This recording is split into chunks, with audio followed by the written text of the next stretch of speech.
성도 여러분 안녕하십니까? 2022년 1월 6일 목요 새벽 말씀 함께 나누겠습니다. 함께 나누실 하나님 말씀은 시편 34편 8절의 말씀입니다. 본문을 통해서는 하나님의 선하심에 대해 묵상하겠습니다.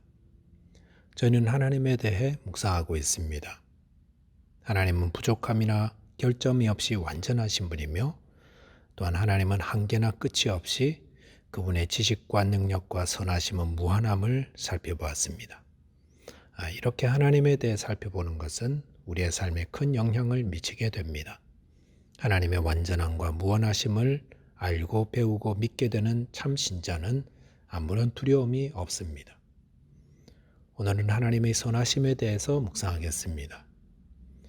시편 34편 8절에 보시면 너희는 여호와의 선하심을 맛보아 알지어다. 그에게 피하는 자는 복이 있도다라고 하였습니다.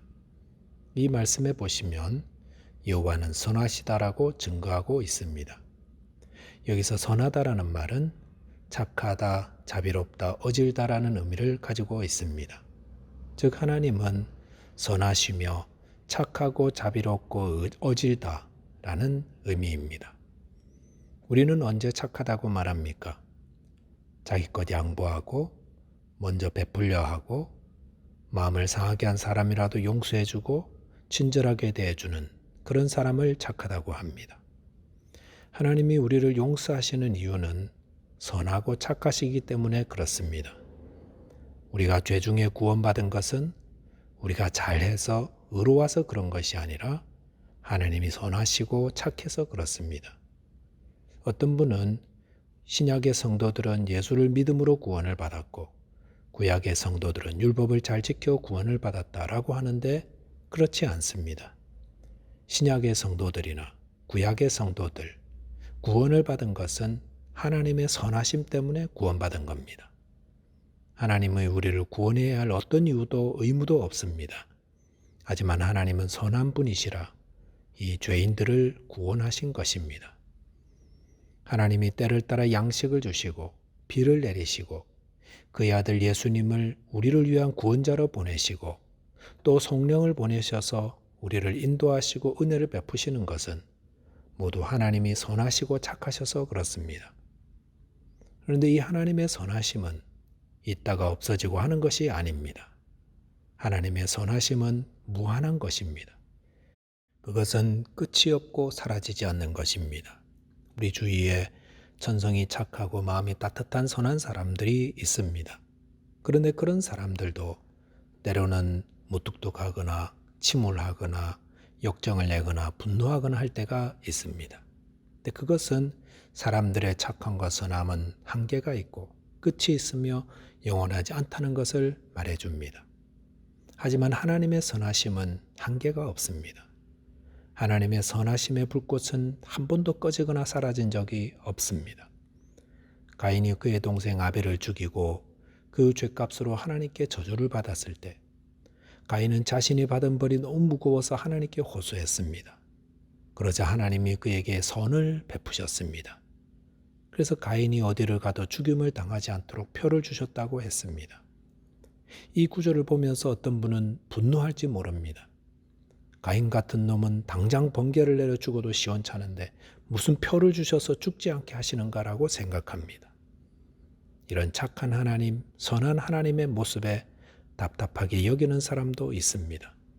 하지만 그 하나님의 선하시고 착함이 없었다면 가인뿐 아니라 그 사실에 분노하는 사람과 또 저와 여러분 모두가 다 멸망의 구렁텅이에 던져졌을 것입니다. 돌아온 탕자의 비유에서 첫째 아들은 아버지의 재산을 허랑방탕하고 돌아온 동생을 못마땅하게 여겼습니다. 그런데 아버지는 방탕하고 돌아온 둘째 아들을 따뜻하게 맞아 주셨습니다. 예수님은 이 비유에서 하나님의 선하심이 어떤 것인지를 보여주십니다. 오늘 본문에서 다윗은 너희는 여호와의 선하심을 맛보아 알지어다. 그에게 피하는 자는 복이 있도다라고 하셨습니다. 하나님의 선하심은 직접 경험해보고 알 때 더욱 잘 알 수 있습니다. 특별히 어디론가 피해야 하는 절대절명의 순간에 하나님께로 피했을 때 그때 하나님의 선하심이 어떤 것인지 더욱 잘 알 수 있습니다. 노아도 하나님의 은혜를 입었기에 방주를 짓게 되었고 모세도 하나님의 은혜를 입었기에 나이 80에 하나님의 놀라운 일에 부름받은 것입니다. 이 땅의 모든 사람들은 착한 하나님의 은혜를 입었기에 구원을 얻는 겁니다. 하나님은 오늘도 그 선하심과 착함과 자비를 우리에게 베푸시고 계십니다. 저와 여러분께서 착하고 선하신 하나님의 은혜에 감사하는 자 되시기 바라겠습니다.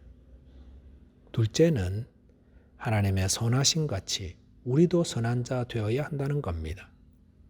성경은 하나님의 선하심을 배우고 경험한 자에게 동일하게 선하고 착한 자 되라고 말씀하십니다. 예수님 말씀하신 1만 달란트 비유가 그 사실을 잘 이야기하고 있습니다. 1만 달란트라는 어마어마한 빚을 진 한 종은 주인 앞에서 조금만 기다려달라고 간청하였고 주인의 자비로우심으로 인해 모든 빚을 단감받았습니다. 그런데 이 종이 주인에게서 나와 길을 가다가 자신에게 100데나리온 빚진 한 친구를 만나게 되었습니다. 그럴 때 그는 빚을 갚으라고 독촉하였습니다. 그러자 그의 친구도 조금만 기다려달라고 간청하였습니다. 그것은 이 종이 주인에게 했던 것과 기묘하게 닮았습니다. 이것은 무엇을 말해줍니까? 우리는 누군가에게는 채무자요, 또 누군가에게는 채권자로 살아간다는 것입니다. 우리는 어떤 사람에게는 은혜를 구하고 또 어떤 사람에게는 그 은혜를 베푸는 자가 됩니다. 그럴 때에 이 종은 자신이 받은 은혜와 친절을 기억하지 못했던 것 같습니다. 아니, 기억하고도 그 양심의 소리를 무시하였던 것 같습니다. 그 결과 자신에게 자비를 구하는 친구를 옥에 가두어 버렸습니다. 법대로 했다는 것입니다. 그러자 그 주인이 다시금 이 1만 달란트 단감받은 종을 불러들였습니다. 그리고 그 주인도 그에게 법대로 행하겠다고 하셨습니다. 이것은 자신이 하나님의 자비와 친절과 은혜를 받은 사실을 무시하고 동일하게 선을 베풀지 않은 자에게 어떤 결과가 주어지는지를 말씀해 주십니다. 하나님은 우리가 법대로 행한 것을 나무라시는 것이 아닙니다. 하나님이 나무라시는 것은 어마어마한 사랑과 친절과 은혜와 용서를 입은 자가 자신이 받은 것에 100만 분의 1도 되지 않는 작은 사랑과 친절과 용서를 베풀지 않은 것에 대해 나무라시는 것입니다.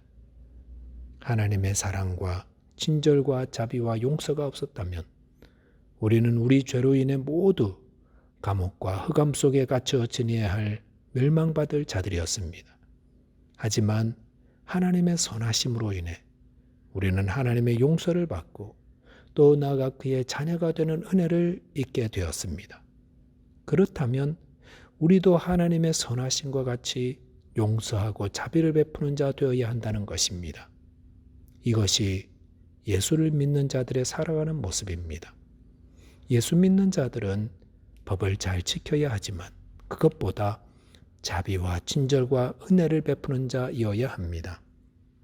왜냐하면 우리는 하나님의 무한하신 선하심과 자비와 친절과 용서와 은혜를 입은 자이기 때문입니다. 성도들은 계산기를 두드리기 전에 하나님의 선하심을 먼저 바라보아야 합니다. 오늘도 하나님은 선인과 악인에게 동일하게 비를 내리시고 동일하게 해를 비추고 계십니다. 그 말은 우리도 우리가 만나는 그 누구에게든 은혜를 베푸는 자, 선을 베풀고 착한 일을 하는 자 되어야 한다는 것을 뜻합니다. 그럴 때 우리는 주님의 말씀대로 이 세상의 소금이요 빛이 됩니다. 우리가 행하는 착함과 선함은 하나님이 우리에게 보여주신 사랑에 비하면 아무것도 아닙니다. 하지만 그 작은 순종을 통해 행하는 선함과 자비로움을 통해 하나님의 영광을 높이는 자 됩니다. 말씀을 정리하겠습니다. 하나님은 선하시며 그 선하고 착하심 때문에 우리는 큰 은혜를 입어 죄 용서와 하나님의 자녀가 되었습니다. 그렇다면 우리도 하나님의 선하심을 본받아 우리가 만나는 모든 이들에게 자비로우며 선하고 친절을 베푸는 자 되어야 하겠습니다. 기도하겠습니다. 하나님 아버지, 하나님의 선하심과 인자하심을 묵상하게 하신 은혜를 감사드립니다. 한이 없으신 하나님의 선하심으로 저희 죄인들이 죄 용서와 구원을 받았사오니 저희도 하나님의 선하심을 본받아 우리가 만나는 모든 사람들에게 친절을 베풀며 착한 일을 많이 하게 하여 주옵소서. 예수 그리스도 이름 의지하여 기도하옵나이다. 아멘. 오늘도 믿음으로 살아 승리하는 하루 되시기 바라겠습니다. 감사합니다.